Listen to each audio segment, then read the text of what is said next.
Okay, Assalamu alaikum. Hope you're all well. Good morning, good afternoon, good evening, wherever you are.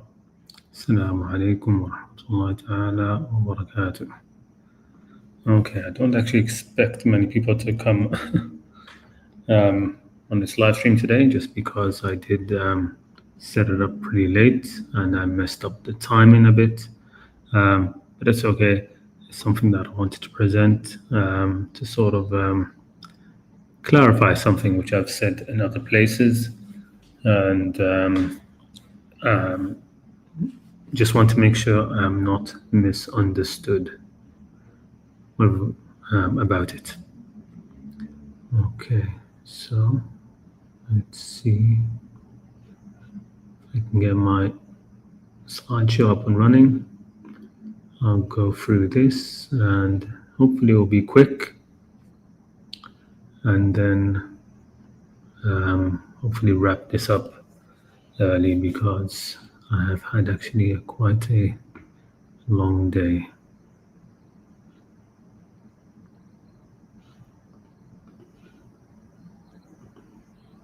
Okay, here we go.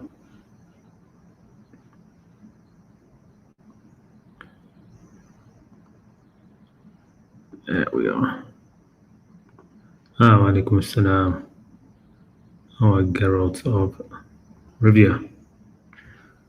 Okay, so what do I want to talk about? So somebody did reach out to me, I think a few days ago or something on Twitter, reminded me about something which I had mentioned, at least in passing, regarding alcohol and how the Qur'an seems to imply that if you are able to maintain a certain level of taqwa, that there's no blame on you in consuming alcohol. And I wasn't really happy with how the person sort of like understood what I had said. And I guess that's to be expected when it was only in passing. So I thought I want to make it much clearer here, my thoughts on this topic. Okay, so basically it all comes down to the same, the same set of verses in Surah Al-Ma'idah, in the last surah to be revealed, altogether about 4 verses or so. So this actually contains what we'd say that the final prohibition of alcohol, right? The prohibition, which is it's pretty interesting when you think about it in terms of the order in which the surahs were revealed. So this is in the very last surah to be revealed. That's where we have the actual sort of like the real blanket prohibition, so to speak, of khamr, of intoxicants and other things. So this is the verse. أعوذ بالله من الشيطان الرجيم. يا أيها الذين آمنوا إنما الخمر والميسر والأنصاب والأزلام رجس من عمل الشيطان فاجتنبوه لعلكم تفلحون. O you have faith, indeed intoxicants, so this is the word for khamr, wines and alcoholic drinks basically, gambling and sacrifices on stone altars, to other than Allah, and divining arrows are but defilements from the work of shaitan, so avoid them, so avoid it, right, or avoid them. It's interesting, yes.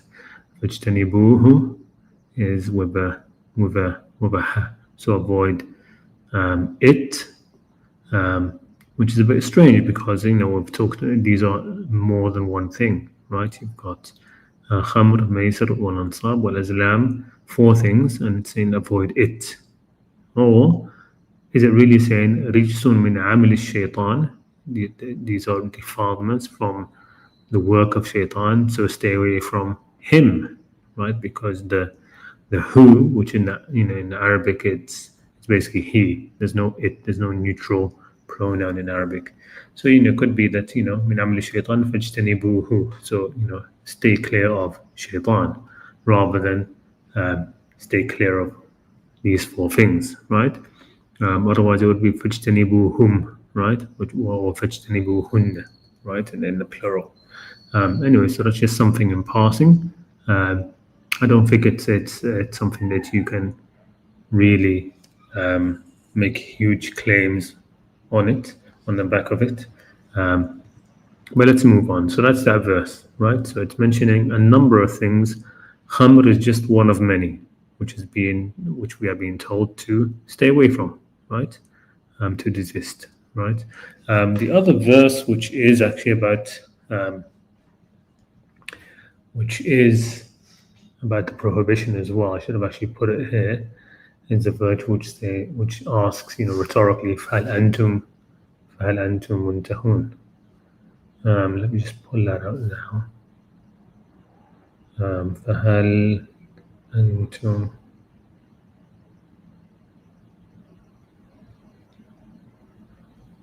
Yeah, so this is well, it's the next verse anyway, right? So, I'll just read anyway. So anyway, the point is that's the prohibition. Then we're given a justification, right? We're given a justification of why we should stay away, right? What's the justification? Now, the justification, though, it only concerns 2 of the 4 things mentioned here. So here, like I said before, it's mentioned khamr, firstly, probably because it's the most damaging. Then al-maisir, right, gambling. Then the sacrifices on to idols and stuff, which shows you, typically people think this is the worst thing, right? That this is the shirk and all the rest of that, right? And last thing is the divining arrows and stuff like that. But obviously, it seems here that these are being listed from the worst, the most damaging thing, to the least. But it only mentions here 2 of them. إنما يريد الشيطان أن يوقع بينكم العداوة والبغضاء في الخمر والميسر. Shaitan only wants to cause between you animosity and hatred through intoxicants and gambling. So here only intoxicants and gambling are mentioned, right? Which again shows that these are the worst of these 4 things, right? From these 4 things, these are the worst of them, okay? So he wants to cause between you what? Animosity and hatred. Adawa, which is, to make enemies of each other, right? Adu is enemy. Wal baghda, and hatred, right? Via khamr and maisir. And furthermore, وَيَصُدُّكُمْ عَنْ ذِكْرِ اللَّهِ وَعَنِ الصَّلَاةِ فَهَلْ أَنْتُمْ مُنْتَهُونَ. And to bar you or stop you or avert you from the remembrance of Allah and salat, right? Prayer, ritual prayer. And then we have the rhetorical question, فَهَلْ أَنْتُمْ مُنْتَهُونَ. So will you not desist, right? And of course, what you should be saying is, of course, بَلَا يَا رَبْ. Of course, we will desist, right? So it seems like it's clear cut that this is something you just stay away from, and that's it, up to here. But we get a bit of nuance, right? If you're reading the Quran, contextually and following through on what's being said, we get a little bit more, right? So the next verse, verse 4, it's a bit of an interlude. I've called it here sort of like an interlude. What does it say? And so it's linking back to the previous verses, and we've said all of this, but also, by the way, and obey Allah and obey the messenger, right? And obey Allah and obey the messenger, and beware, wahdharu, and beware, right? Now this is said in just a general way. Be cautious, beware, okay? And if you turn away, then know that upon our messenger is only the responsibility of the clear sort of notification, the clear delivery, al-balagh al-mubin, the clear delivery of the message. Right, that's all he has to do. So note, the be cautious or be careful is general, and it's particularly sort of apt and warranted with respect to what we're going to discuss in a minute. Because what does the next verse say? Okay. There's a reason why this verse, sort of like this interlude, is here. And this next verse seems to continue along the same topic, right? Why? Because it's talking about, it's basically come on the heels of this verse, which talks about khamr and maisir. So we've gone from one verse which talks about 4 things, then this verse which talks about 2 of them, the khamr and the maisir, the intoxicants and gambling. Then you've got this interlude. Then you've got a verse here which talks about consuming something. All right, something you consume. So this now seems to be narrowing down all the way down to just talking about khamr, right? Because of course you don't consume gambling, right? So what does this verse say? It says, ليس على الذين آمنوا وعملوا الصالحات جناح فيما طعموا. There is not upon those who have faith and do righteous deeds any blame concerning what they, it says here in the translation, what they have eaten, right? And generally, yes, ta'am is about food, right? Ta'am is about food. So ta'imu could be saying what they eat, right? But it doesn't say fima akalu. It doesn't say with respect to what they eat, right? It says basically what they taste, what they consume, right? There's no blame on them, right? On who? Those who have faith and do righteous deeds. There's no blame on them with respect to what they consume, what they imbibe, what they drink. In this case, if we take it within the context, right? Talking about khamr and maisir, right? And khamr specifically, with respect to what they drink.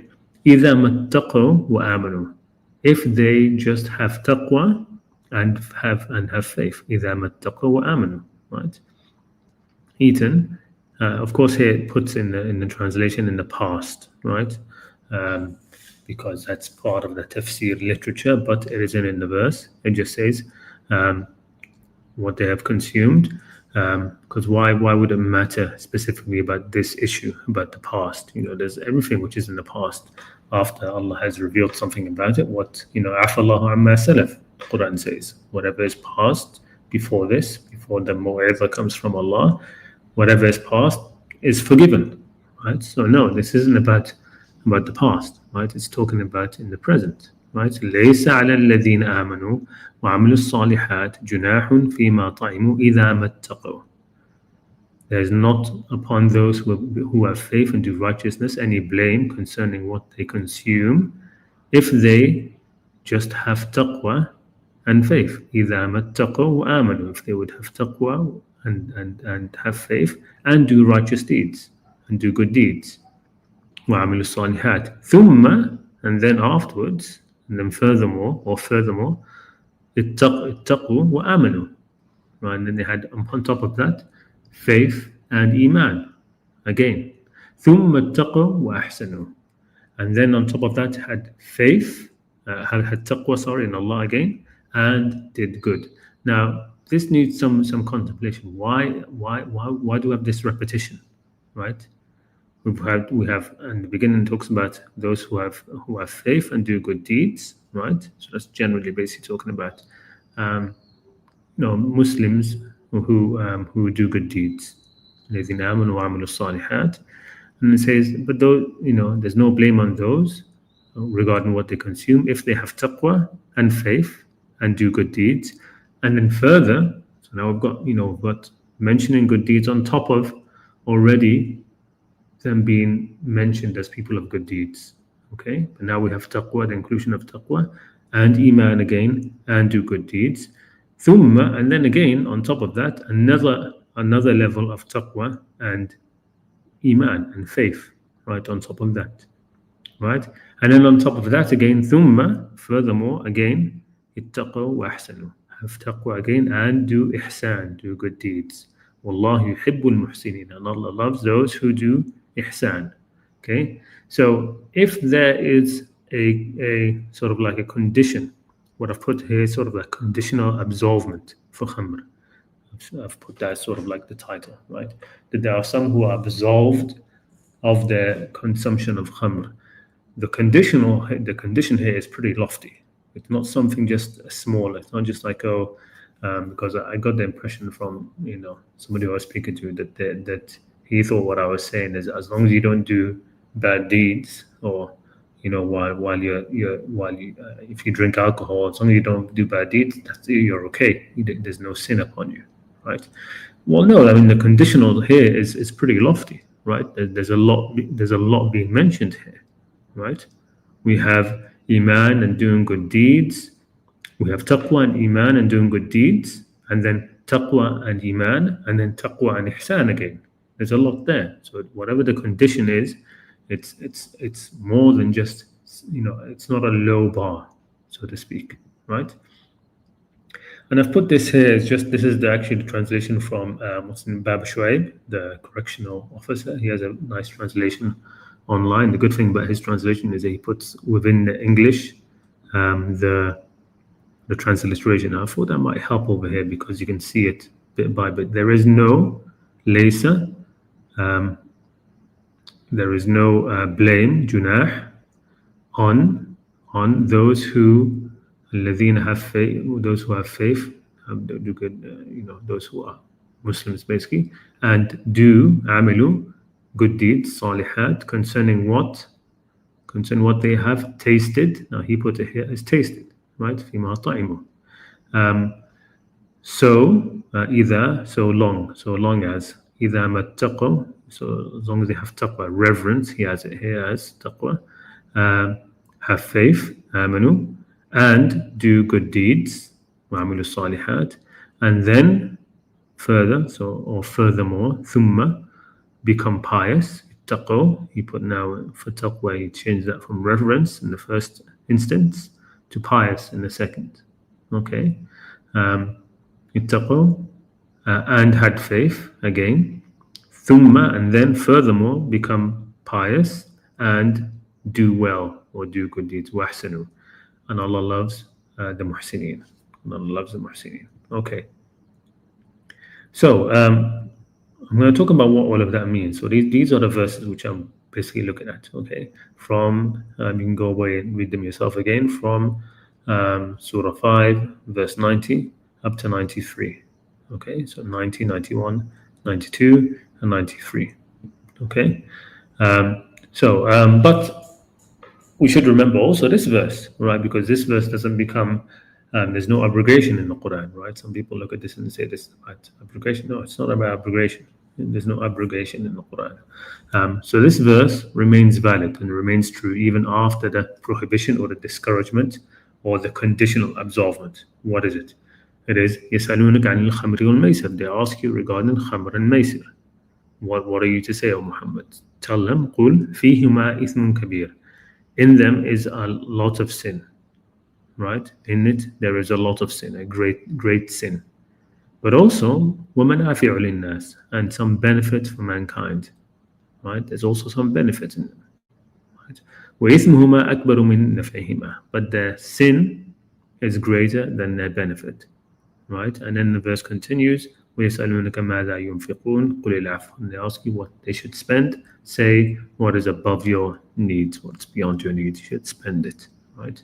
That doesn't mean it has to be in charity, but you should always be spending wealth that you don't need. You shouldn't be hoarding, basically. This is one of the verses which is against hoarding wealth, right? But anyway, the point is that we have here mentioning that there is these two things, and these two things can exist together with respect to khamr. There can be sin in it, right?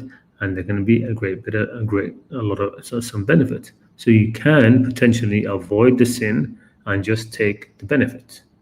Just take the benefit which exists with it. So anyway, putting all of this together, what does it mean? So firstly, it doesn't mean that it is halal, per se, to consume alcohol. I'm not saying that, right? That if you have taqwa, it's allowed, sort of like it's halal, right? Because when it comes to this category of halal and haram, right, these are separate categories, right? These are divine categories for Allah alone. He calls some things halal and some things haram, and we don't say if something is not haram that it's halal or any of that nonsense, right? No, there's halal and there's haram, and that's it, right? And what Allah has made halal is the tayyibat, is the good deeds, right? The good deeds, the good things, okay? The tayyibat, the things which are tayyib, have all been made halal. And alcohol isn't something which is really tayyib. Remember, it has a lot of sin in it, right? You can't call it something which is just tayyib. It isn't tayyib. It's not from the tayyibat, okay? But it has, of course, it has the benefit and its sin, and has its sin. And it's also from the works of shaitan, right? So you can't call alcohol halal because it's not tayyib. It's not something which is good. But put all of this together. What does it mean? Well, for me, it means that it's sort of like playing with fire, right? People talk, about holding your liquor or being able to hold your drink, right? Some people, that's in sort of the English vocabulary. Somebody who can hold their drink, they can drink a lot and not sort of like lose their minds and get drunk. And somebody else can't hold their drink. They have like a little bit of a small drink, and they immediately become drunk. So you can sort of like holding. You can think of it almost the same way. That this verse 93 is talking about holding your taqwa, your iman, and your ihsan, right? That if you are able to do that, if you are able to hold your taqwa, your ihsan, and your iman and your good deeds, right? That even while drinking alcohol, that you're not to be blamed. That there's no blame on you for it. Okay, why? Because shaitan's goal via khamr is animosity, hatred, and to distract you from Allah and from salah, right? From dhikr of Allah and from salah. Right, so if you're able to hold your taqwa, your iman, your ihsan, then shaitan isn't achieving that goal through khamr and maisr, because that's the justification that Allah gives for telling you to stay away from it. Right, so remember back over there, it says, truly shaitan only wants to incite between you animosity and hatred via khamr and maisr, and to divert you from salah and from salah and dhikr. And then the rhetorical question says, فَهَلْ أَنْتُمْ مُنْتَهُونَ? So won't you desist? Because he wants to do these things with it, using that avenue of khamr and maisr.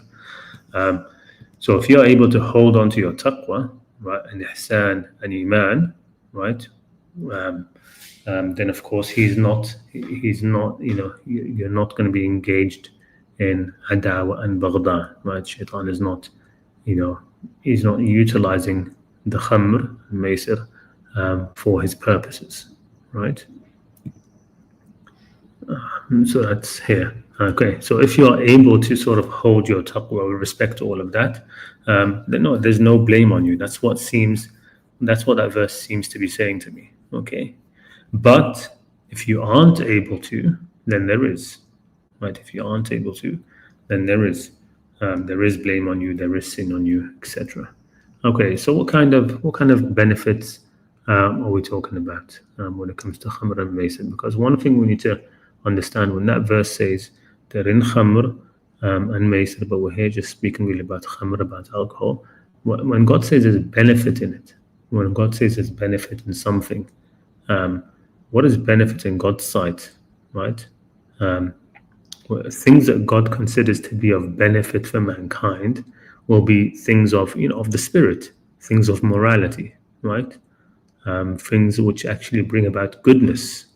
Okay, just like greatness in God's sight is only greatness of the spirit. Okay, so we're not talking about the benefit of khamr being, that it will let you relax while watching a movie or a football game or something like that. No, that's not what we're talking about. But I don't think that's what when Allah says there's a benefit in the khamr, we're not talking about that. We're not talking about the recreational drinking that people do. Okay, so what could it be? Well, I'm saying, does that benefit of khamr consist of it's helping some people, those people of taqwa and ihsan and iman, those people who have those qualities already? Can it actually help them to do better? Okay, to achieve more, to be better in their taqwa and in their ihsan and even in their dhikr? Is that what we're talking about here? Is that the real benefit that you can get from khamr and maisr, right? How? By what does khamr do? It takes away people's inhibitions, right? Really, that's what alcohol does. It helps people to relax and it takes away their inhibitions. And if you are a person of taqwa and ihsan, really, and it's really in your heart, the taqwa and ihsan, then perhaps removing some of your inhibitions will allow you to do more good, right? To engage in more ihsan, because it will take away some of that fear and inhibitions that you might have, which are kind of holding you back, if that makes sense. So helping to take away some of their inhibitions and fear with respect to doing more good. Okay. Because again, what is benefit for mankind in Allah's sight? It isn't recreational drinking, like drinking while you're watching a movie or a sports game or at a party or some such thing. Okay, no, it's going to be, those things are going to be rather opportunities for forgetting about Allah, for ghafla, for especially in like the football games or these places where you have the drunken hooligans, and no, these are opportunities for increase of adawa and baghda, increase of animosity and hatred and these sort of things, right? In parties, the same thing. You've got the opportunities for for a lot of sins, right? That come on the back of khamr. You all know about them, right? From from fornication to adultery to a fight to this to that to the other. Okay. And of course, it will take you away from salah and from dhikr in that kind of environment where everybody else is engaged in some form of ghafla. That the khamr is being used to actually enhance the ghafla, right? The heedlessness of Allah and the last day and of doing good. It actually enhances that, right? That's why it's there. It helps to people want to forget, right? So no, that's not the situations where khamr is where it's a benefit to mankind, right? That's not what I think that verse would be mentioning about. The things which are benefit to mankind are the things which are going to uplift the spirit, morality, and the good deeds. Okay. So I'm trying to think of some examples, right? So perhaps the most prominent example, which I could think of anyway, and which has actually happened in our history, is the consumption of alcohol by a minority, and it was a minority of some Sufi like tariqas and circles and groups, right, in their gatherings of remembrance. Okay, so in such gatherings, I can see how someone even becoming drunk in those gatherings, right? Because the whole point of those gatherings are for remembrance of God and dhikr, right? It's not like a gathering, a party at a nightclub or people at a football match or people watching a movie where the whole event is set up for not for Allah, for ghafla, right? It's not an event of dhikr, right? Of remembrance of Allah, of prayer, of worship, of meditation, isn't that? But those Sufi gatherings were actually events set up for dhikr, right? And so the khamr, you can see the khamr there enhancing that because it will enhance, wherever it is, right? Whatever it's being consumed, the atmosphere in which it's being consumed, it could help enhance that, right? So somebody becoming actually, even becoming actually drunk, never mind just a little bit to remove some inhibitions, it might actually be of benefit for somebody in that situation, right? Because some people in those gatherings are a little bit too much, in their heads, right? If you know something about, the whole like sort of like almost, so we say Sufi culture and stuff. There's a whole,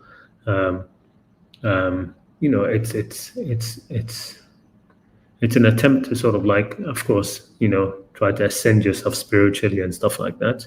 And there are some like goals, and there's a little bit of like not competition, but you're like trying to achieve things, right? You're trying to change your heart, trying to do these sort of things, and being in your head too much can get in the way of that, right? Because the whole point, especially in those sort of gatherings, are to get out of your head, to sort of like lose yourself in the moment of remembrance and of meditation, right?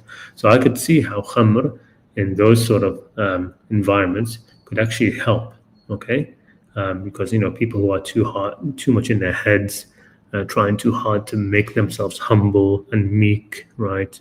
Or they are too aware of other people in the gathering, or they are too restrained in their immersion in the zikr and the meditation. I've been in those sort of gatherings, and sometimes you have people that come in who just feel sort of like uncomfortable. They're a little bit shy, they're recluse, they don't want to get involved and sort of like really give themselves up to a moment of real sort of like collective dhikr, right, together, right, that sort of outpouring of love, right. They feel shy, they have inhibitions basically, right. And so again, khamr for some people in that situation, people of real taqwa and ihsan who are actually in that kind of gathering, perhaps khamr could actually be of real benefit, right. It could be a real benefit. So this is just one example, right. So some amount of intoxication and loosening of inhibitions could actually help to sort of jumpstart their spirituality, let's say, right? And such gatherings which are filled with dhikr and are very sort of like happy and hippie, right, would usually preclude the substrate needed for animosity and hatred to grow or to be able to vent, right, in many people, in just the normal people, never mind people who have actually been dedicating themselves to works of ihsan and taqwa and dhikr, throughout the week or the month, and then they come to that gathering, and that's their whole sort of like that's where their focus is in, right? But maybe they need sometimes to have their inhibitions lowered a bit, right? So I just want to finish off by saying, just to be clear, what I'm not saying. Okay, so what I'm not saying is that going to a movie or a football game or a party and drinking alcohol is not sinful just because the person doing so doesn't end up hitting somebody or or hurting somebody or insulting somebody or flirting or whatever it is. Okay, I'm not saying that that's the case. What I'm saying is that person engaged in taqwa and ihsan and whose taqwa and ihsan are helped or encouraged or enhanced by the consumption of alcohol, that person is not sinful. Right? That person is not sinful. And between those two, okay, there may be other levels, right? There may be other levels, right? And so everyone should, be mindful of themselves, and be honest with themselves, and thus be cautious. And I think that's why you have that sort of that verse inserted in the middle of that discourse, right? It serves a purpose, right? Right before you have this verse saying that there's no blame on the people of taqwa regarding what they consume, etc. Right before that, what do you have? You have this verse which is saying, which is basically saying, and obey Allah and obey the Messenger and be careful, be cautious, right? Right. Well, the verse which is coming next, don't take it and sort of run with it and sort of like throw all caution to the wind with respect to something like khamr, which is a tool of shaitan in the end, right? It is being used by shaitan for animosity and hatred, etc. Okay, فإن توليتم فاعلموا أنما على رسولنا البلاغ المبين, and know that if you turn away, then upon our messenger is only the responsibility for clear deliverance of the message. Okay. All right. So that's basically what I have. Let's check how many people we have. Oh, ended up having quite a number of people coming online. 15. Mashallah. I actually expected almost nobody. Okay. Assalamu alaikum, everybody who is with us.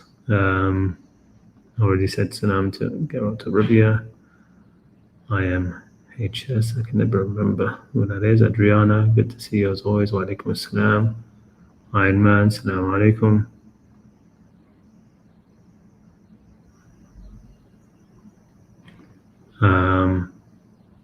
Heard that if means intentional sin only, I guess, for example, to avoid God. So as long as you are honestly only seeking the benefit, then there isn't an issue.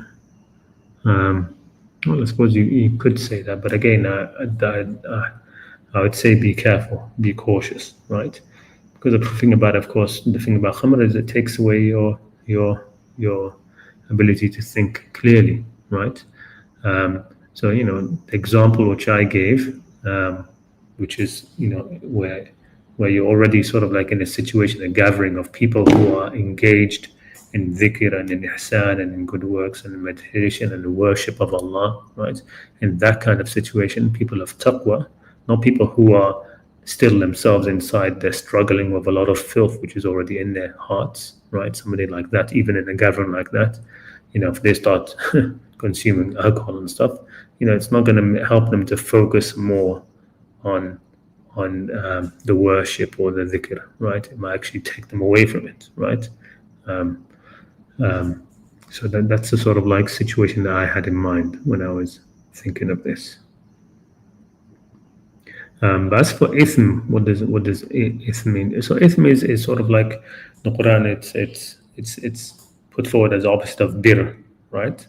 So bir are yes, they are sort of like intentional um, good deeds. So yeah, you could say that ithm is an intentional bad deeds. I think the ithm is more so the word that we talk about when we say sin, right? The word dhanb, which is another word which is often used, right? Dhanb is actually it's more diminutive, right? The word is denoting, even small, sort of smaller things. It actually comes from the word for tail, right? So it's actually, and it's considered like ugly, right? So the Arabs consider the tail to be sort of like an ugly thing. So, some people say that dhanb is, an ugly deed, right? An ugly misdeed, smaller misdeed. Um, I'm not sure if only is going through tough times one who never gets better off. I'm not sure if one is going through tough times, one who never drinks gets better off. I don't really understand what you mean by that at the end. One who never drinks get better. What do you mean by get better off? Hi, Sanham. Emre. Good to have you. Thanks for coming, for joining. Emre is somebody who I know in real life from a long time ago, uni times. I think we have to look at a societal level. Yeah, definitely. I mean, this is why, again, the verse is still, there's still a lot of caution being put into it. And like I said, if we say that there's a sort of like a conditional absolvement, right? That conditional absolvement is still pretty lofty, right? We are talking, that there's a lot in this verse. There's a huge emphasis and repeat on taqwa, right? 3 times, right? 3 times. And at the end, talking about ihsan, right? So without doubt, if you were to take that as sort of like the condition, it will be, somebody who is following that, it is of a beneficial thing on a societal level, right? But I understand what you mean. Definitely caution, right? Which is why, again, this verse is there, right? Obey Allah and obey the messenger and be cautious, right? Be careful. Let me leave it here, right? Okay.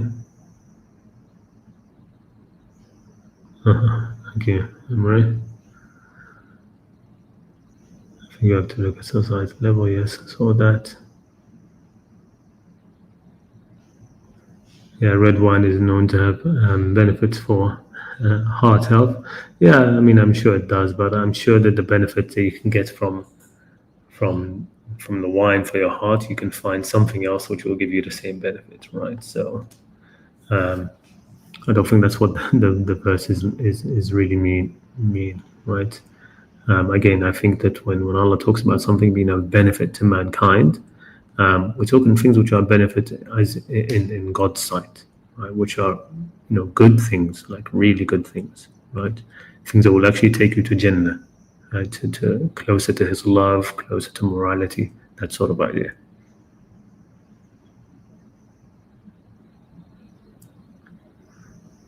Okay.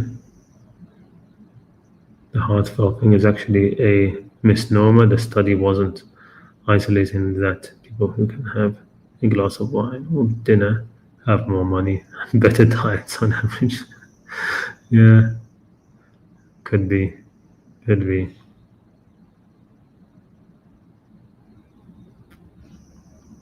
Yeah, basically, I mean, that's sort of like kind of in a nutshell, right? I mean, that's essentially what this verse is saying, right?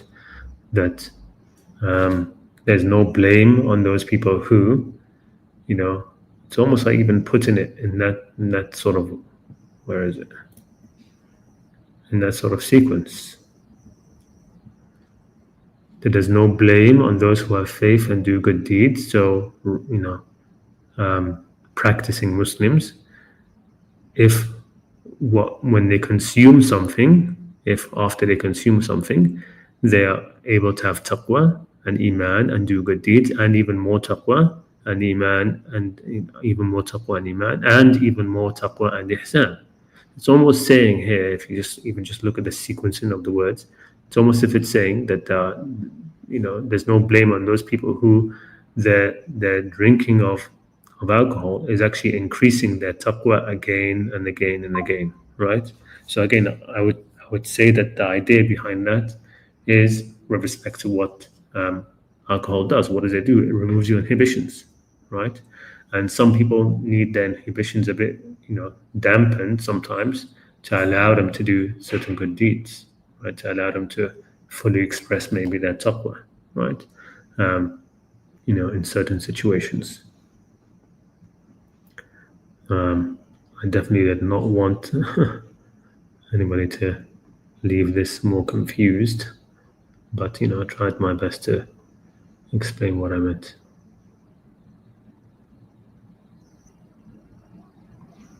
Yeah, one who never drinks doesn't fall into our context. I don't know.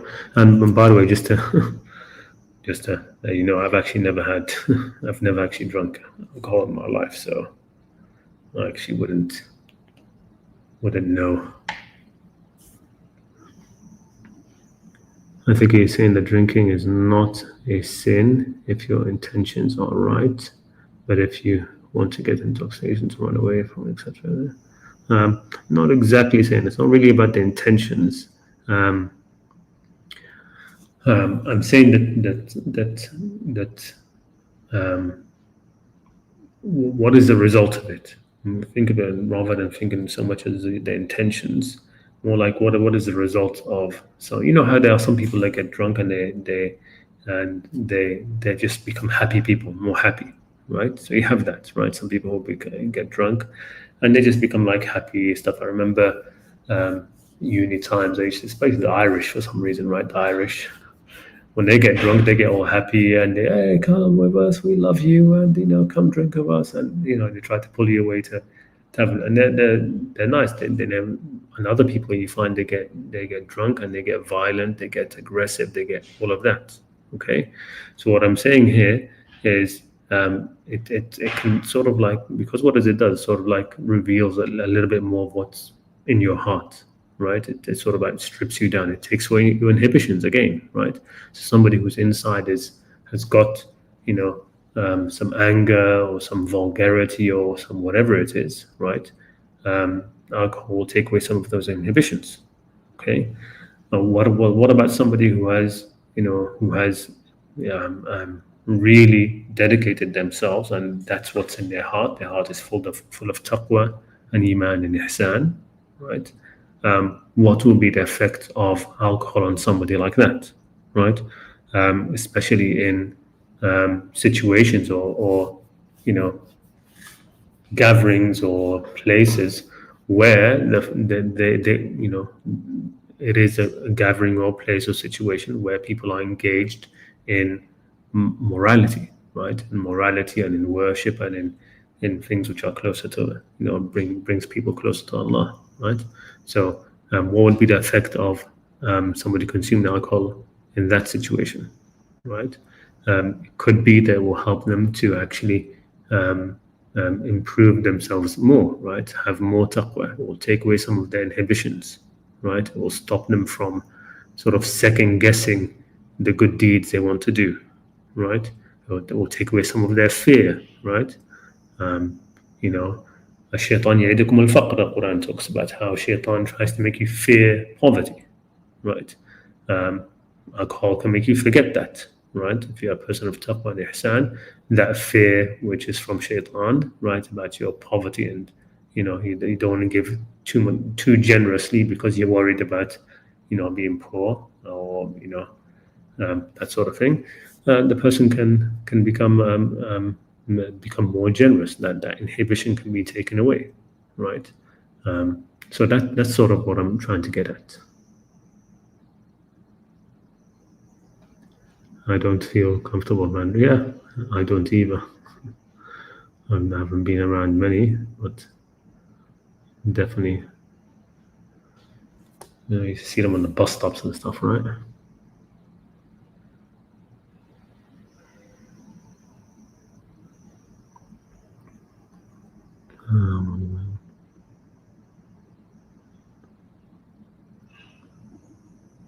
Some indigenous people take intoxicants to get closer to God. Yeah, we sort of like what's it called? Those psychedelics and stuff, right? People do those and they help them. I think Mufti Abu Layth was talking about he did a psychedelic trip or whatever, and he said they helped him to resolve a lot of things or get through a lot of things. I forget exactly what he said, but he said it was an experience which really brought a lot of spirituality closer, more like made certain things more real for him.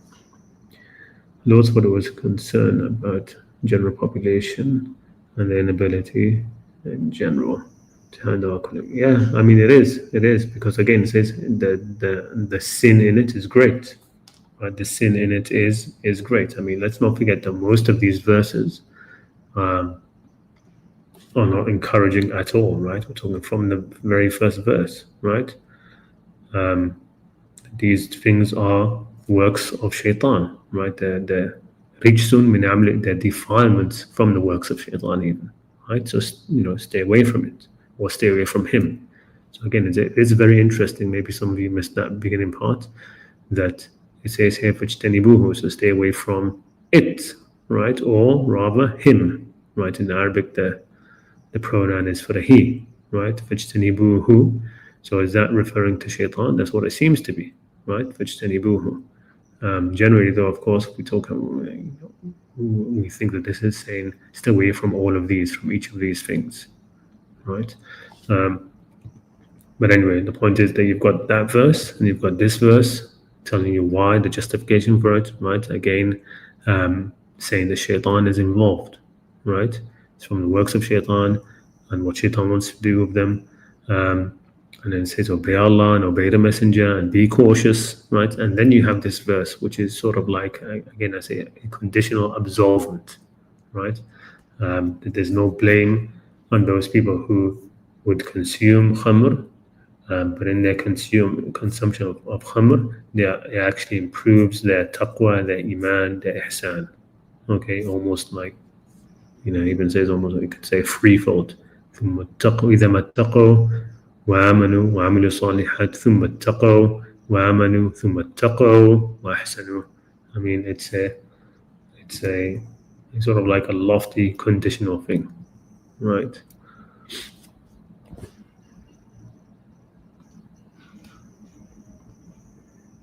The individuals who are responsible must forego for the general good, even though they would not have any issue. Yeah, I mean, I would say the same sort of thing, right? Even people who would not. There are lots of people who would not.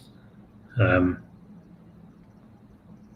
mean, remember, this isn't just because khamr might help some people to increase their level of taqwa. That doesn't mean that that's the only way they can do it, or that they should, right? They could try just loosening up their inhibitions naturally, right? They don't have to rely on something like that.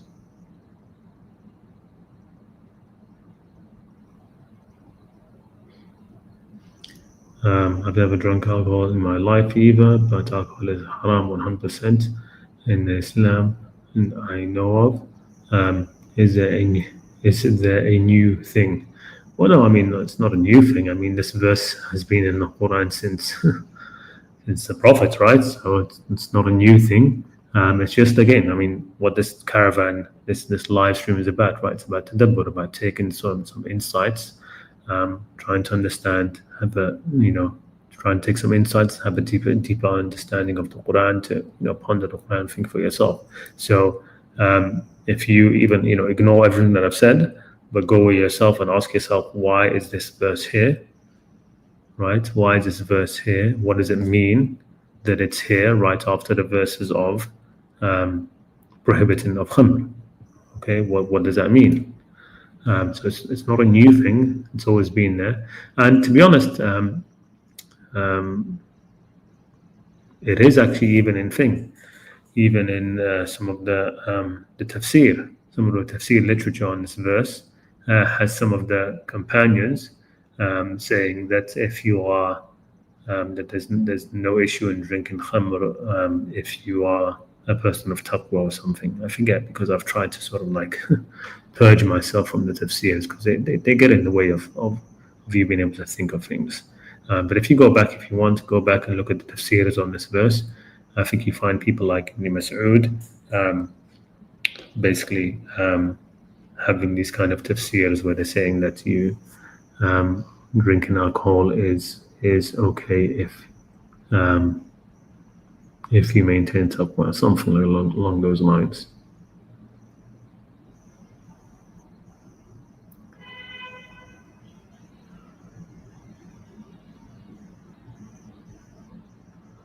I'm familiar with passages where Ibn Sina talks about when he was confronted with deep philosophical questions and wouldn't know how to resolve them. He said that he would pray to rak'ats and drink wine. Yeah. Although the Ibn Sina's, right? I don't know how much of those are real or apocryphal. Who knows? What about the hadith where the Prophet was presented alcohol and milk and he chose milk? Yeah, I mean, I think that's the one about the Isra and Mi'raj, right? The hadith of the Isra and Mi'raj, when he was transported to Mecca, to Bayt al-Maqdis, to Jerusalem, and then he was offered milk and wine, and he chose the milk, and then he said, "You've chosen the fitrah." I mean, it doesn't really have a bearing on this. I mean, you could say, because if that was wine, it probably wasn't going to be like wine that gets you drunk. But then again, maybe it was, right? But this is heavenly milk and wine, I suppose.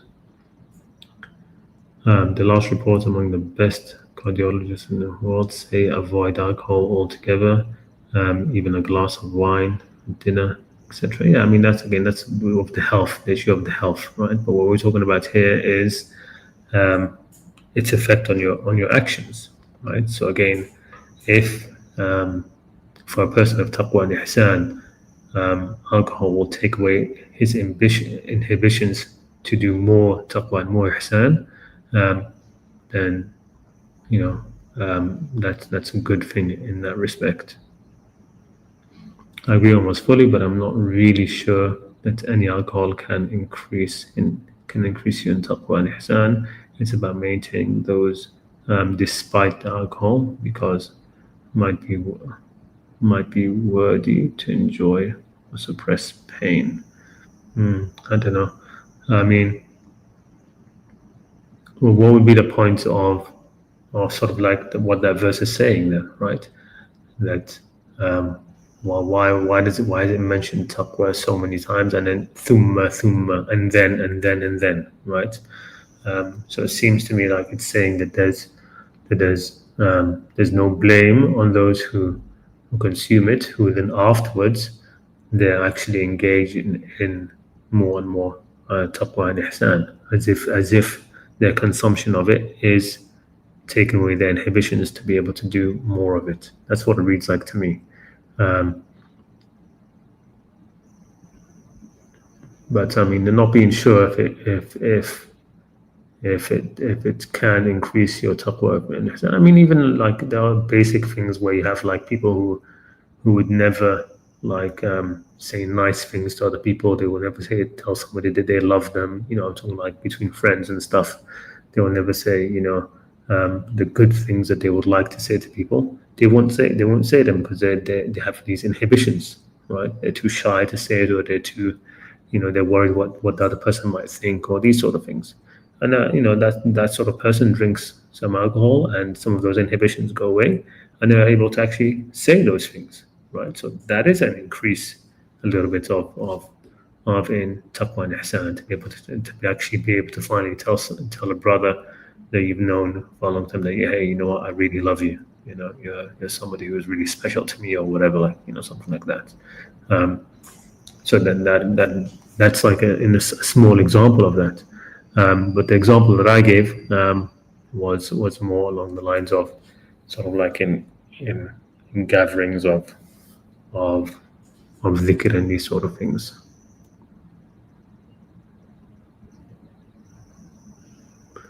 There's a connection between the word khamr and khimar. Yeah, I mean, it's got to do with the head, right? So, I'm sure you might have seen those traditional sort of like tafsirs and stuff where they talk about khimar. Why is a khimar called a khimar? Because it messes with your head, and why is khamr called khamr? Because it messes with your head. And why is khimar called khimar? Because it covers your head. But yes, it is about that. It's about something which sort of like goes to your head, right? Isn't hijab a barrier and khimar something that covers? Yeah, I mean, khimar is just it's what the women called the garment, the piece of garment that they would cover over their heads, over their hair, in Arabia.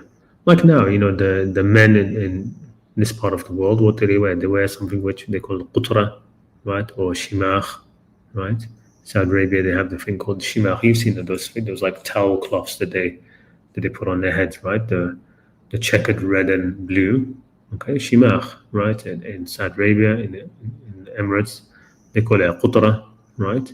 And so the thing that women had, which they covered their hair with, was called a khimar, right? And they did that because, in that part of the world, you have to cover your head, right, from the sun when you're out and about.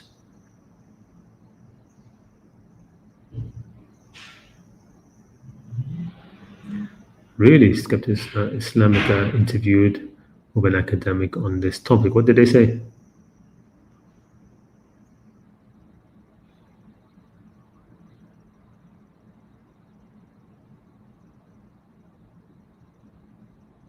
Yeah, so when it comes to this, it says لا تقربوا الصلاة وأنتم سكارى, right? Don't come into salah while you are drunk, right? Until you know what you are saying. So we're talking about somebody who's really wasted there, basically, right? Until you know what you're actually saying, don't go into salah, right? So it doesn't say don't go into salah after you've drunk some khamr, right? It says don't go into salah wasted, basically, when you have no idea what you're saying, right? There's not upon those who believe and do righteous deeds, any blame concerning what they have eaten in the past. Yeah, that's the Sahih International translation. Yeah, this is exactly right. It's a disinhibitor.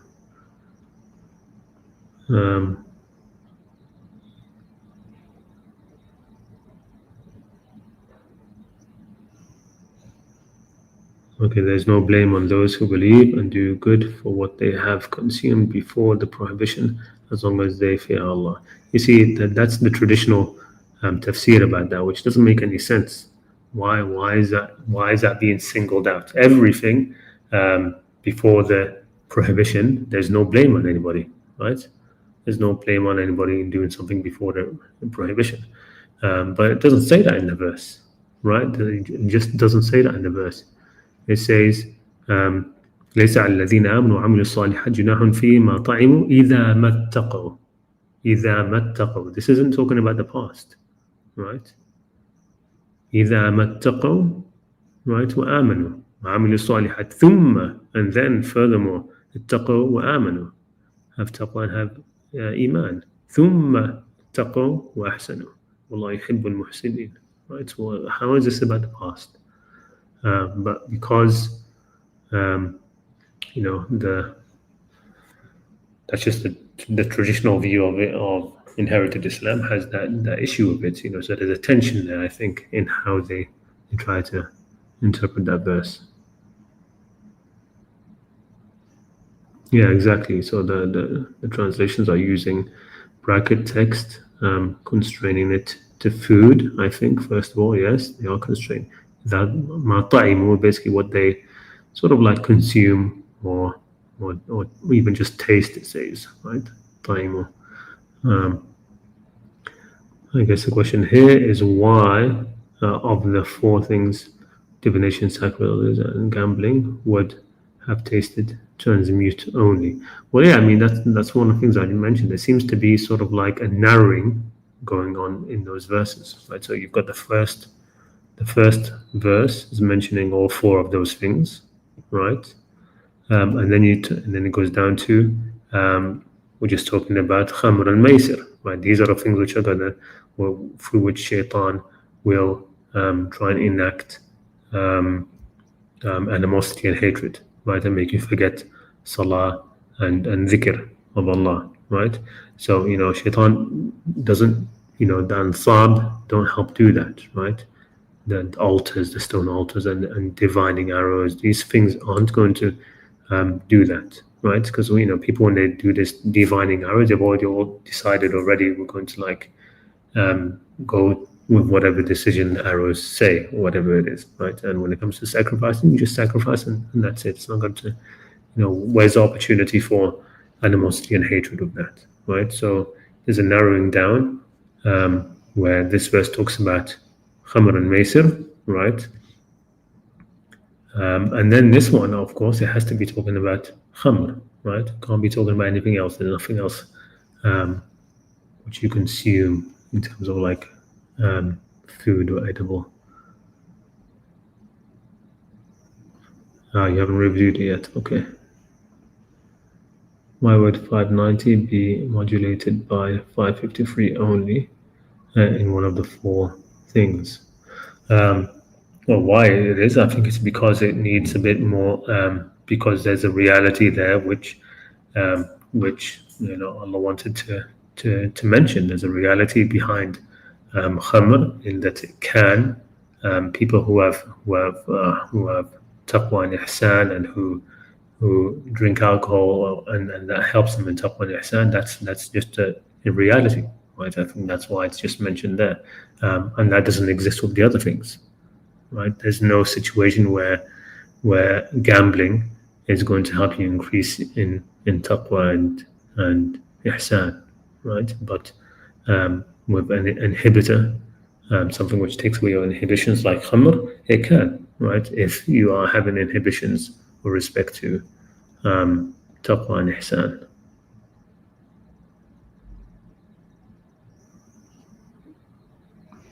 Yeah, the hunting games, the verse after that, to be honest, I didn't look at the verse after that, because that seems to be the ending with respect to what we're talking about when it comes to khamr. Okay, yeah, and the next verse also starts Ya ayyuhal ladhina amanu, which is basically meaning we're introducing a new topic, right? So I don't look at it as very related to the previous. Of course, there's going to be some relation about why certain topics appear in certain orders in different surahs. But when you have now, after this last verse that we mentioned, you have a new verse starting Ya ayyuhal ladhina amanu, right? Or you who have faith. Allah will surely test you by something of the hunting game, right? So it's a new topic, right? So it's not included with that.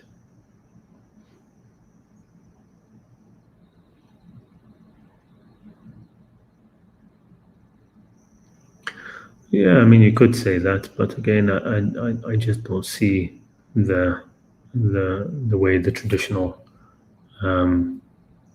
tafsir goes, where they're trying to say that this verse is basically just saying something which which is already known, right? I mean, what did anybody expect there to be blame on the people for their drinking of khamr before their prohibition? No, nobody thought that, right? Why would this verse need to be saying there's no blame on the people with respect to what they drank of khamr in the past before the prohibition? Nobody would have thought that. Nobody would have thought that they were going to be held, held accountable for their drinking of khamr before the prohibition. So it's a moot point, right? The way that the traditional translations put it, it's a moot point. And like I said, if you check the tafsirs, I think there are tafsirs from some of the Sahaba who basically said along the lines of what I've said.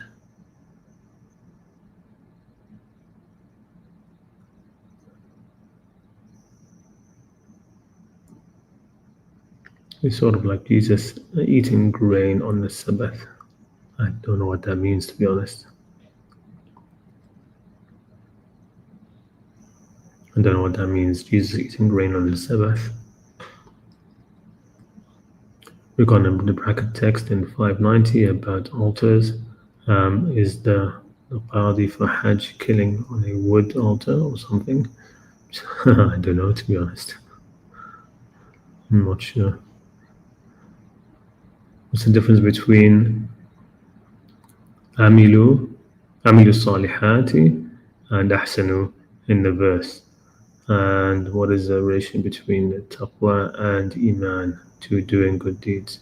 I think that needs more thought about that. I mean, but the difference between the word, when the often thing when we say do righteous deeds, right? Amilu salihat actually really would mean works of reconciliation, right? Salih, to make something whole, right? To make something whole.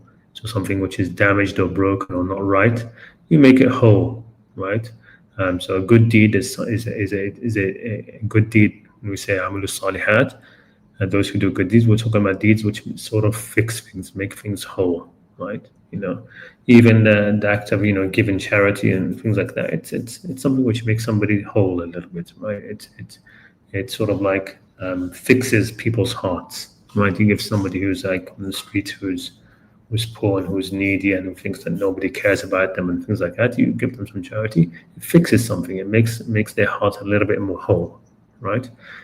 Whereas ahsanu is to do things beautifully, right? Ihsan comes from beauty, right? Husn is beauty, right? So when you do things in the most beautiful way, right, in the best of ways. And ihsan is related to taqwa in the Qur'an, right? There's a strong link between ihsan and taqwa in the Qur'an.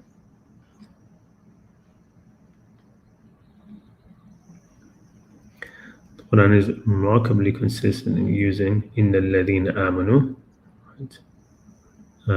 To mark the beginning of new topics. Yeah, exactly, right? So it is very consistent in that. And in يَا أَيُّهَا الَّذِينَ آمَنُوا, right?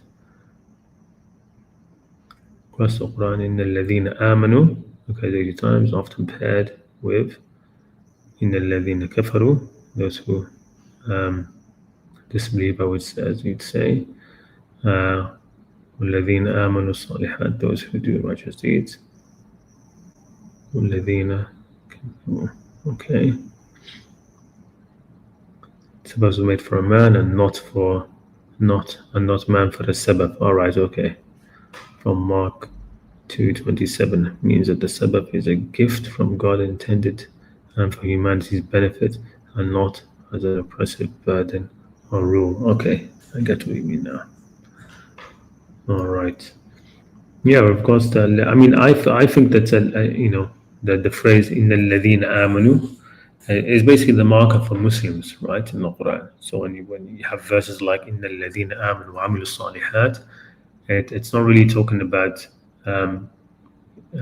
those who have faith or belief. It's not really talking about their belief so much as it's talking about the followers of Muhammad, the community of Muhammad, right? Inna alladhina amanu is the community of Muhammad. So that's why you have the verse, Inna alladhina amanu والذين هادوا والنصارى والمجوس, right? So when it talks about those are communities, the Christians, the Jews, and الذين آمنوا. Well, Christians and Jews also have iman, right? They are also الذين آمنوا. But the Quran usually when it says إن الذين آمنوا like that, it just means the followers of Muhammad, because the Quran doesn't say Muslims, right?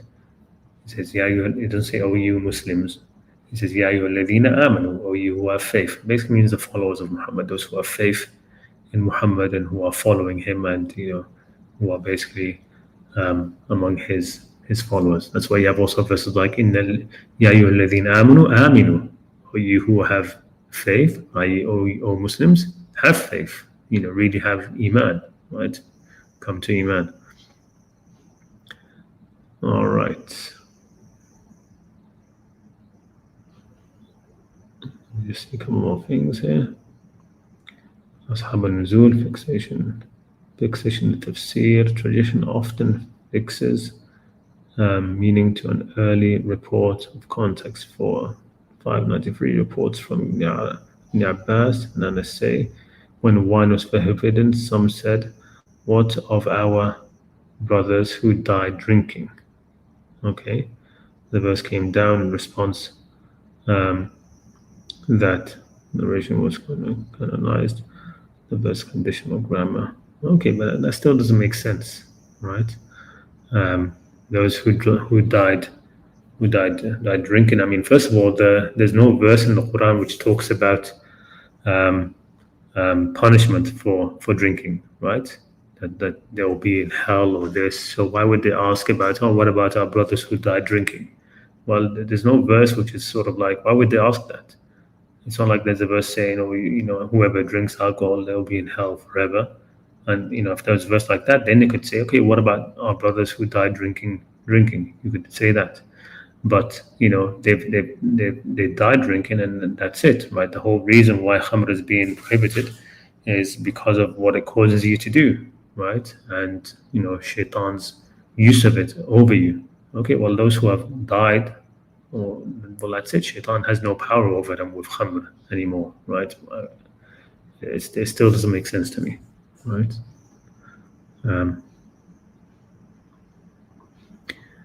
I've never heard a Sahabi or tafsir or anybody else saying what you're saying, but I appreciate you going there and being brave and willing to take some heat. I mean, you can check it out. I mean, I don't remember exactly which Sahabi mentioned that. I think it was Ibn Mas'ud. There's some report about him. I don't think it's given much weight though. But there is some reports about that, right?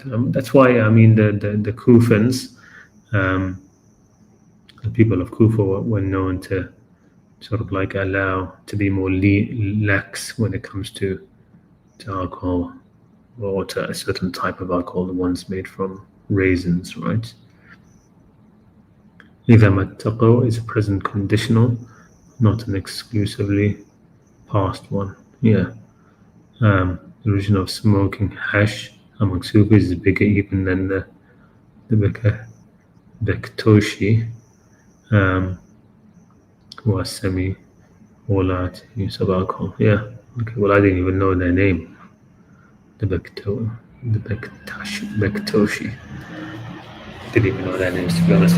All right, I'm gonna have to actually call this quits now because I have got an early rise tomorrow. You see this? Hashish has a mix of psychedelics and narcotic effect. The question of micro dosing psychedelics for spiritual purposes is perhaps more arguable. Yeah, I suppose so. Maybe it would be. I suppose micro dosing psychedelics. I've never heard of that. All right. Okay. So anyway, Jazakumullah khair. Thanks everybody for tuning in, and yeah, take what I said with a bit of